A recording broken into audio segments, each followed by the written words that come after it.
নমস্কার বন্ধুরা, বিশ্বাস ব্লগ থেকে আমি পম্পি তোমাদের জানাই অনেক অনেক ভালোবাসা। কাল হঠাৎ করে দক্ষিণেশ্বর মায়ের কাছে পুজো দিতে চলে গেলাম।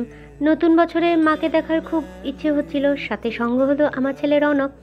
পুজো দেওয়ার সাথে সাথে ঘোরা খাওয়া সবই হলো। একটাই সমস্যা, ভেতরে মোবাইল নিয়ে ঢুকতে দেয় না। তো আপনাদের সব কিছু তো ঠিকমতো দেখাতে পারবো না। দেখছেন আমরা প্রবেশ করছি,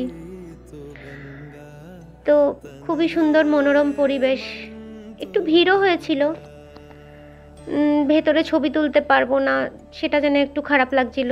তাই বাইরে থেকেই যা পারলাম সেটুকুনি দেখাবার চেষ্টা করলাম। দেখতে পাচ্ছ মন্দিরের ছবি। পুজো দিয়ে বেরিয়ে চলে আসলাম। উপোস করেছিলাম, এখন দক্ষিণেশ্বর গেছি, কচুরি খাবো না সেটা তো হতে পারে না। চা কচুরি খেলাম, খেয়ে এবার আবার সেই গন্তব্যে ফিরে যাবার পালা। মনটা একটু খারাপ লাগছিল, কি করব।